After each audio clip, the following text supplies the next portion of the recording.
Maintenant qu'on a abordé le côté financier, on va voir une partie qui est d'autant plus importante, ça va être les pièges à éviter en dropshipping. Ce sont souvent ces erreurs-là qui vont te faire perdre du temps, de l'argent et qui vont faire que tu vas abandonner trop vite. Ok, le premier piège que tu vas devoir éviter, ça va être de lancer un produit sans l'avoir validé. Tu dois vraiment toujours tester un produit qui va répondre à un vrai besoin ou qui va provoquer un effet waouh. Deuxième piège à éviter, ça va être de brûler tout ton budget en 3 jours. Balancer 100 € en pub sans stratégie en mode on verra bien, c'est pas top du tout et ça va te faire abandonner également trop vite. Le but, ça va être de tester intelligemment. Déjà, c'est inutile de mettre 100 € en publicité, c'est pas ce qui va faire que tu auras plus de ventes. Donc, je te conseille déjà un petit budget, d'analyser tes données, c'est vraiment le plus important en e-com et en fonction de cette data, en fonction de cette donnée, de faire les ajustements nécessaires. Troisième piège à éviter, ça va être de négliger l'image de marque. Comme je te disais au préalable,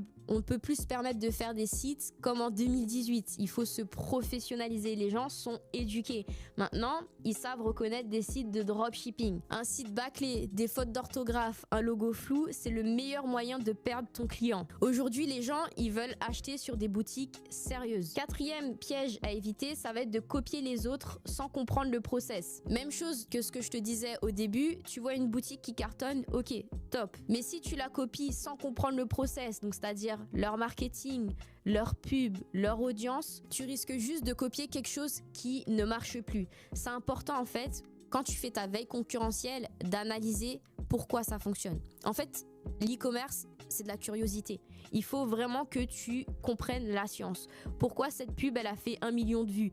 Pourquoi ce site, il a généré 50K par mois?